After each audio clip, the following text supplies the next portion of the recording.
All right, we are back with our college basketball NBA recap show. Just Connor and I today. Unfortunately, no Bo Estes. If you haven't listened to that one, make sure to go check it out and check out all the previous episodes with Ben Criddle and Dylan Wilkerson. Connor, we're solo today. How you doing, man? Doing pretty good. Excited to talk a little NBA, a little college basketball. Obviously, getting to some Hornets stuff. But yeah, it feels good to be back. A little two-man, a little AB action here, a little Jacqueline Hyde. Get it popping. Yeah, exactly. So, all right. Hornets are getting destroyed by COVID, just like every other team in the league. We're down LaMelo, Terry, Mason, Jalen McDaniels. The Hornets have been competitive against the Sixers each of their last two games. We should have won those games, in my opinion. What are your thoughts on those games?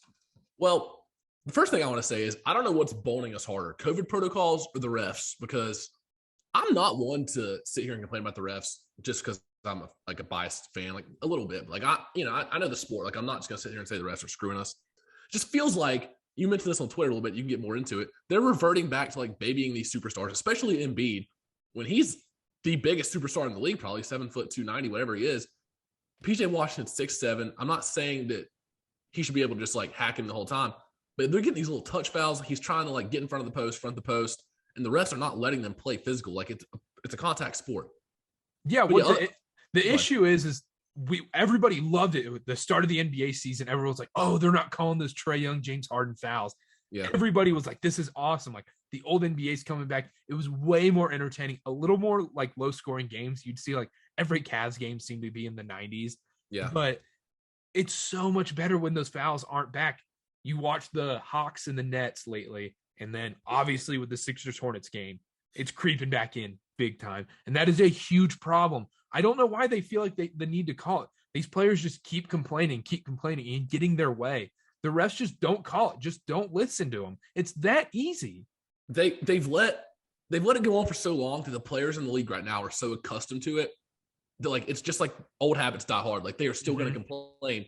The refs are like, falling back into their own ways. Like, oh, we have to call this. PJ Washington puts two hands on Embiid, but then Gordon Hayward drives the lane and gets absolutely destroyed, falls out of bounds, or like gets one arm ripped down. Who goes up for a rebound with one arm on purpose? Like that's not just happening by itself. Like Embiid alone was going to drop 30 on the Hornets just because we have no big men right now, especially with Plumlee out. And I don't know what the deal is with the rotation or anything, but the fact those fouls were being called were absurd.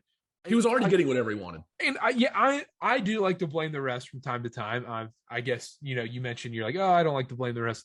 The refs are a huge problem in sports right now, especially college basketball too. There's no such thing as a block anymore. No, and I feel you'll see a guy in the restricted area, and they'll just be like, yeah.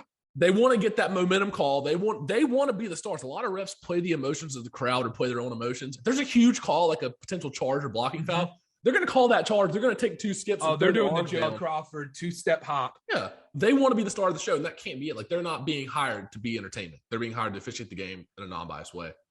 So no, it's out of control, and it's a huge problem. And I just don't see why they're creeping back into this. I don't know if it's just like refs are just like lazy and like they're just tired of having these guys just yell at them every single play. It's like these guys are going to yell at you no matter what. Yeah, they'll never be happy. They're never going to be happy with the refs. So just don't call those fouls. Like when Chris Paul likes to back into a guy at three, like not even at half court, and he just backs into a guy and flops. That's not a basketball play. That should be a foul on Chris Paul almost if you're going to do anything. That's just a no call. Just let it slide. Nothing's going to happen.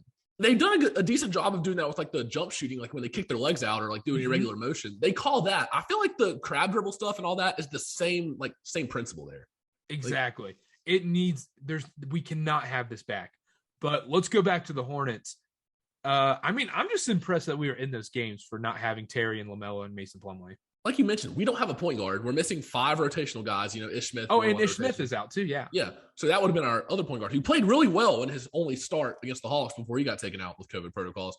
But we don't have a point guard to run the offense. We're playing Cody Martin at point guard right now. Miles Bridges brings the ball up 50% of the time. You say Cody Martin? Cody Martin is most improved player on the Hornets if Miles Bridges wasn't there. Like him and Miles Bridges, the jump has been insane. As Carter puts on his Hornets flat bill and sunglasses for those of you listening on Spotify. Yeah, and Pod Talk. Don't forget Pod Talk. course, shout out Pod Talk. But just them being in the game, honestly, I saw a take on Twitter that was like, we got to give credit to James Borrego and all that for like coaching and player development. We have done a really good job of player development, I will say. Yeah. I don't like, I'm not mad at James Borrego or anything. I made this comparison when we did the pod with Brian and Grant, the football pod, when we were talking about Zach Taylor with the Bengals. Is he the guy that can take them to that next step? Mark Jackson was never that guy with the Warriors. Steve Kerr was.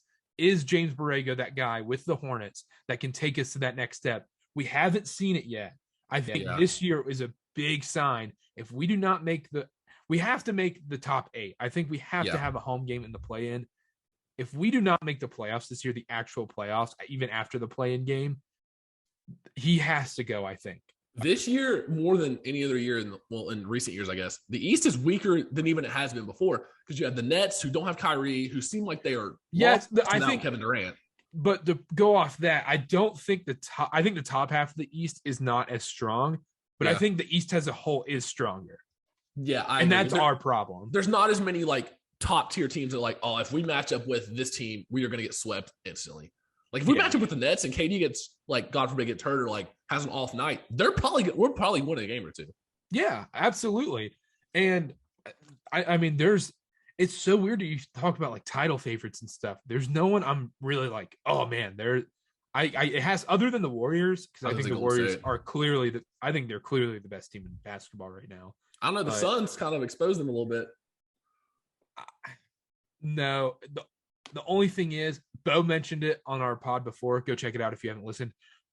Steph Curry has those random games where he just decides to go like 3 for 12. But that'd be like maybe once a series, I feel like. Yeah, exactly. That's why I wouldn't be concerned about that.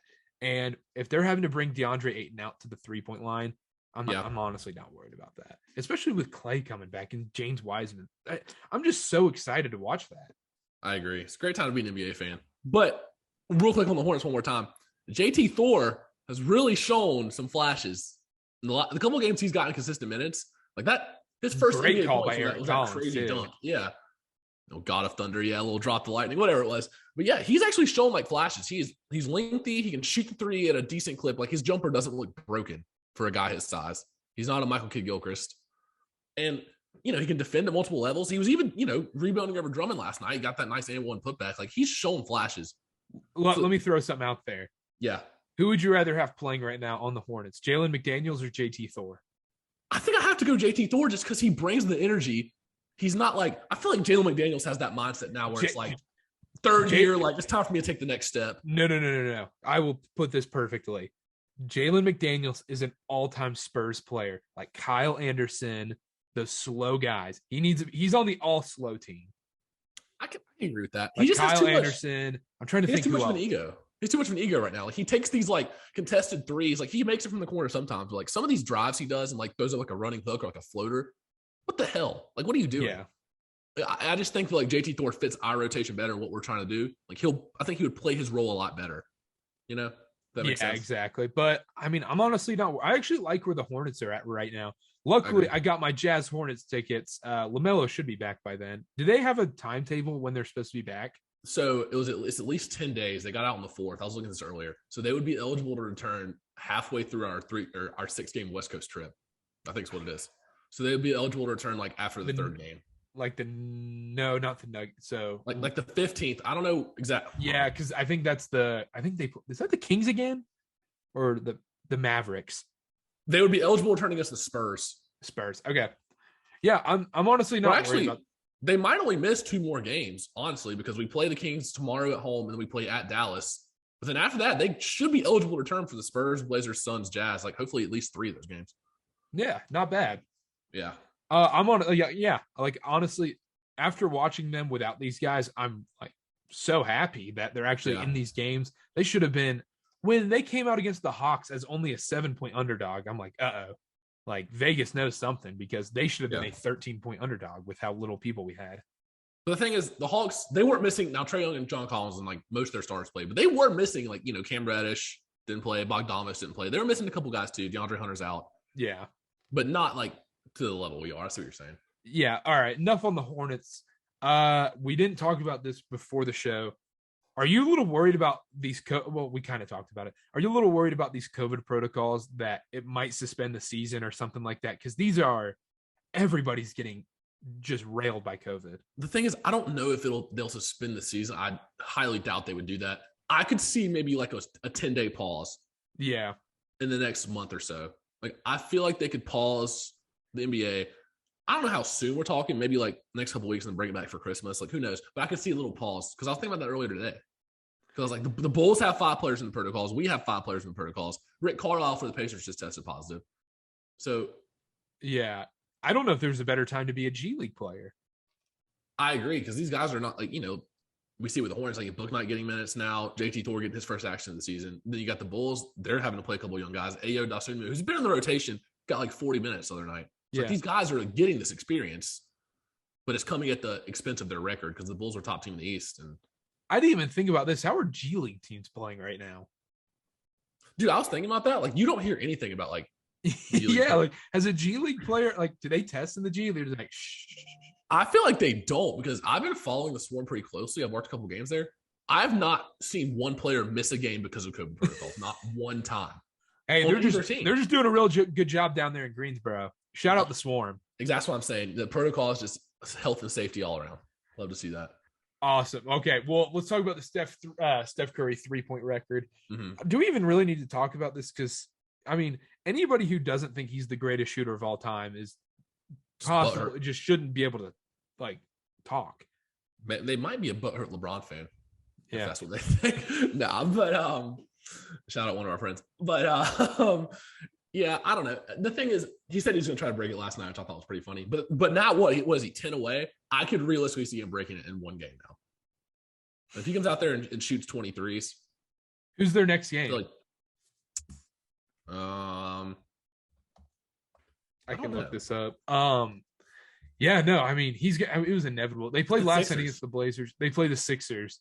Please just destroy the Sixers after that. They did not deserve both those wins. No. I could have been okay losing one. I would have been fine losing one. In the first night, it was like really close, went to overtime. We had a couple looks to win the game and just could not get them to drop in overtime. I thought we were going to be gassed and just completely fold last night. And then we ended up staying in it again, only to lose, which we're 0-5 in overtime games this year, which is also a problem. But I digress. Yeah, exactly. And then, yeah, enough on the Hornets. The Nets have a real issue without Kevin Durant. They didn't play him last night. They played most of their other players. I think him and Aldridge sat. Even with Kevin Durant, they still have a big problem. They have not figured this out. They have these big name guys, and they haven't figured out a consistent rotation. You see Cam Thomas getting rotational minutes now. He played 25 last night or something like that. So they're still like searching for that rotation, that set rotation come playoff time. And it's been, 3 months now almost, or I guess 2 months? Mm-hmm. I feel like they should have figured it out by now. Yeah, and they don't really have a lot of moves they can do anymore because they're so tied up with the cap. The only player they could move is Joe Harris. And they would be fools to do that. He's the best shooter in the league, so. Yeah, no, I don't know how anybody can say the Nets are a title favorite or even like top. Would you put them top 3? I think I would, just because the overwhelming amount of talent. It come playoff time, it really boils down to superstars, going at it, hitting big shots. I'd rather have nobody else than Kevin Durant. But this season, it just feels like I've watched a decent amount of Nets games. It's just a lot of, hey, Kevin Durant, here's the ball, 10 seconds left, save us. Like Harden, he has to play the point guard now. He doesn't look as aggressive as he was in Houston. Like, they don't have those guys around them that can really help, which is really where Kyrie would come in because he takes some of that load off Kevin Durant and be able to, score 25 a game easily. I was going to ask this. If Kyrie somehow does come back this season, are they better than the Warriors? I don't know. I don't think they would be as disciplined, but just talent-wise, I think they could compete with them. Just the overwhelming amount of talent they have. We deserve that finals. Oh, Nets Warriors? Yeah, I completely agree. Yeah, we deserve that finals. That would be perfect television, too. That would be. That'd be a great series. Or Hornets Warriors. I wouldn't hate that. And why are the Rockets good right now? That is honest to God, one of the most puzzling things. Because ever since they came out with that Steven Silas is on the hot seat, he's like, all right, no more tanking. Like, I'm not losing my job. Maybe they were telling him to lose games. Yeah. I don't know, because I thought they were just going to be a complete dumpster fire. They had that 15-game losing streak. The You news want them to be a dumpster fire. Why do you want them to start winning games if you're a Rockets fan? Well, there was that, and then the news about John Wall broke where he was like, I want to come back and play. And then he was like, well, screw this. So I'm not going to be a starter. Then I'm not coming back because they wanted to bench him and bring him off the bench. So I was like, oh, this is just a dumpster fire all around. Organization's dead. And then they go and win 7 straight. Like, God, I don't know.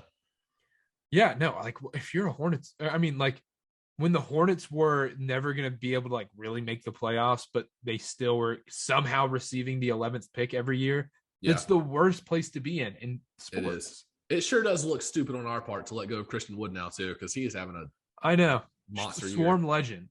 God, that hurts. But yeah, I don't know. I don't know if this is sustainable for them.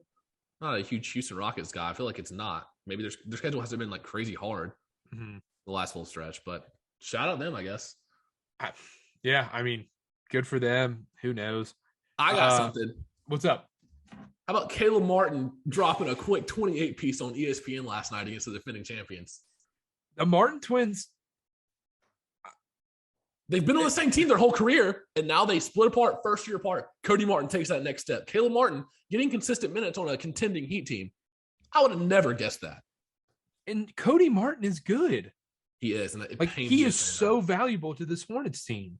He improved his jumper. He improved his decision-making. His defense is still as good as ever. It pains me to say he is like a huge part of our team. Yeah, no, he's actually good. Imagine telling yourself back in, I don't know if we were in middle school or high school. Imagine when you're watching those NC State Martin twin teams that you're like, these guys are actually going to be like decent pieces in the NBA. I would have never guessed that. And I would have never guessed it up until last year either. Because Cody Martin was one of the players that at least our little group, and I know people on Twitter, we were vying for them to cut Cody Martin whenever we had. I was tweeting out about once a week saying, we'll do BOGO Martins, buy one, get one free. Yeah, exactly. And our roster was 17, 18 over the summer. We let go of Caleb Martin. And we were all like, just please get rid of Cody Martin too. Like, it's just a wasted space. Like, keep Wesley Owundu, whoever was there. And I have to say I was wrong. I was way off. We were all dead wrong. I'm not afraid to admit it. But knock on wood, they're still good. Yeah. I mean, Caleb Martin, I don't really care. But yeah, like the second, I mean, that's what happens when you're fully Martinized. You're not at the best of your game. I agree. I can't wait till we play the Heat and Eric Collins gets to get a couple of his lines in. Eric Collins. We need to start a petition to get Eric Collins on this show. Yeah, if anybody out there who listens to this knows any sort of connection to the Hornets PR or Eric Collins, whoever it may be, tell him that we want him on here. DM us on any social media, Twitter, Instagram, Facebook. I'll start a MySpace if it means I get to talk to Eric Collins. We have to make this happen. Didn't he go on a podcast recently? He's been on a few lately, actually. Because before, like, this season, I hadn't really seen him on anything. I've never seen him on anything. Yeah. But that'd be a really cool interview. Yeah. Anything else in the NBA? Nah, that's about all I got. Nah. Yeah. I think I'm good. Go Hornets. We look pretty good. For the playoffs. No, I mean, I'm where I thought the Hornets would be. Like, yeah. I'm not like over the moon, but I'm not upset. No, I feel like we've played a lot better than our record of 14-13 says. I feel like we have played so much better than that. Okay, dope. Let's move on to college basketball. ESPN, big time fumble, having the post game or the post race commentary of the Formula One race on when they said it was supposed to be UNC Georgia Tech. That was atrocious. I was sitting here, I was just floored because I flipped it on ESPN2, and I was like, okay, like the race ended at about like 2:01 or 2:02 p.m. Eastern Standard Time, or 3, whatever it was, when the Carolina game was supposed to come on. All of a sudden, they cut straight to the post-game show. I was like, okay, maybe they're just going to like wrap it up and go off air. Then like a little like news thing at the bottom was like, oh, Carolina and Georgia Tech are on ESPN app. I was like, well, shit, okay, I'll go look at it. You click on the game on the app, it's still Formula One racing. It's the same thing. So I had to go find a very legal stream that's definitely legal that I have access to legally and watch the first half of the game. And just people are going crazy on Twitter because they did not put that game on ESPN2 until 30 seconds left in the first half. So the entire first half was just not on TV. Like, how do you not just throw that on like an ESPN News or anything? Like, how do you screw that up? It's how do you just basketball game. how do you just not take off Formula One racing? They were like dissecting like the different cars, like engines and stuff. And I was sitting there like, there's no way I'm watching this. Oh yeah, I turned because I tried to watch the game. I was like, why is Formula One on? And they're doing that weird thing. I couldn't figure it out. So I was like, all right, screw it. I'll just watch a different football game. Yeah, it was just ridiculous. I just could not stand it. I don't know if somebody fell asleep or like just forgot to just like air the game or something. I think it had to be something stupid like that. There's no way they did that on purpose. Unless the Formula One people were like paying them $1 million to watch their post-game show. There's no way. I don't know. Why is Formula One huge right now? I don't know. It's kind of blowing up. And we talked about this earlier. I don't get it. I don't get the hype around racing. I'm not a racing guy. I feel like if I went to a race in person, went to Bowman Gray, Charlotte Motor Speedway. Oh, man. I feel like I would get it maybe a little bit, but I don't get it on TV. Like, it's not exciting. A 500-lap NASCAR race, I don't care what it is, Daytona 500, whatever. I'm not going to sit there and watch cars drive around the track for 500 miles. Maybe I'm in the minority here, but like, it's the same thing. I don't get it. I really don't get it. And even like, because I mean, I'm not a drinker myself, but like, yeah, imagine doing that sober. It sounds honestly horrible. Like my grandpa used to watch some of these NASCAR races, and I'd come in there with like 10 laps left and then watch the end. Because if something crazy happened at the end, that's the only thing that like excited me. Yeah, I maybe know. Maybe a crash or something. You're like, oh, I gotta lap 148 is really intense. Oh my gosh. Anyways, though, real quick on Carolina, looked pretty good against Georgia Tech in the first ACC play. Not gonna lie, I was a little worried. DeVoe was hitting, like they were hitting threes in the first half, and we were keeping it close. And we pulled away in the second half. We really locked down DeVoe. Shout out Leaky Black for some good defense. And Caleb Love just looked poised. Him and RJ Davis were hitting shots, pulling up off the dribble. Like Caleb Love was attacking the basket with like 5 minutes left, whereas last year it would have been a step back three or a step back mid range. He was taking it consistently to the rim and punching Georgia Tech down low, which I thought was a huge step forward. So overall, I just thought it was a great game. Carolina has their schedule perfectly laid out right now because they played Michigan, then Georgia Tech. And then they have 3 cupcakes, 3 or 4 like Elon. No. It's 2. It's Elon and then Furman. And then they have UCLA, which would be a great game.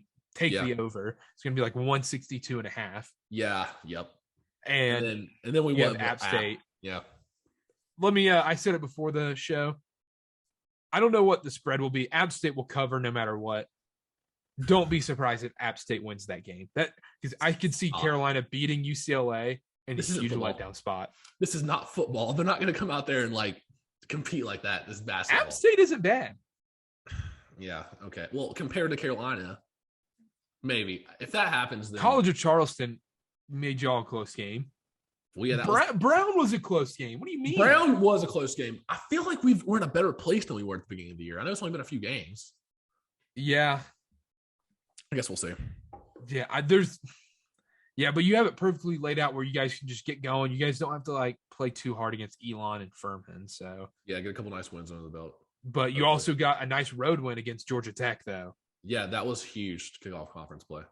And yeah, obviously Duke hasn't played, so nothing to really talk about with Duke. They have like a 2.5 week stretch, whatever it is. Who do they play next? South Carolina State. It's going to be a doozy. Shocker. Yeah, South Carolina. Yeah. South Carolina State, App, Cleveland State, and then Virginia Tech at home. Okay. So, I mean, not bad games. I think Duke will be fine. I'm not too worried about Duke, but BYU big win against Utah State. Needed that. The Cougs are back. Cougs after to the that Final UVU Four let down. After that UVU let down. Yep, I was there. Reported live from the UCCU Center with Ken Palm. Yeah, I mean, college basketball, Purdue's the best team. My Gonzaga take doesn't look terrible. No, it doesn't at all. And I still think they're poised to make a run. But as of these first few weeks of the season, Purdue looks like the best team through and through. Honestly, it's not. Yeah, no, I don't. Yeah, I don't know who competes with them. I think Duke could like give them a game, but I don't think overall. I don't think anybody's better than Purdue. Yeah, I agree. But then come tournament time, anything can happen. Upsets. And shout out Wake Forest. They're good. They were a 10-point dog against Virginia Tech, and they ended up winning by like 17. Yeah. I saw a tweet. We mentioned this before the show. Somebody asked who has like the best combination of football and basketball programs this year in the ACC, the most premier programs in both sports. And somebody, the first reply that got the most likes was, I can't believe I'm saying this, but Wake Forest. Yeah. And honestly, it's true. I mean, because Duke is probably the best basketball, but the worst football. Yeah. So they're way too far apart. If you would have asked me before the season, I would have said North Carolina, but our football program completely Yeah. off the rails this year. NC State basketball sucks. Yeah, Pittsburgh basketball is very bad. Horrendous. Clemson basketball is like 11 in the ACC. And Clemson football wasn't even good this year. If we're just yeah. So I mean, it would have to be Carolina or Wake, right? Yeah, I think so. And I'm honestly leaning towards Wake. I don't know if their basketball team will be able to sustain this, but as of right now, yeah. I know Steve Forbes underrated hire. Good for him. Yeah. Shout out Wake Forest. It's a big Wake Forest podcast. Go Deeks. All right. Do you have anything else? Nah, I think that's it for this week. We'll be back on here next week, so we look for that. Maybe an interview, maybe not. We'll see. Yeah, we have a couple interviews scheduled. We'll see if those don't fall through. Make sure to like us on YouTube, subscribe to the YouTube page, follow us on TikTok at CarterCast, and follow us on Twitter at CarterBA and at Connor_Sparrow. And then we will see y'all Monday. Bye.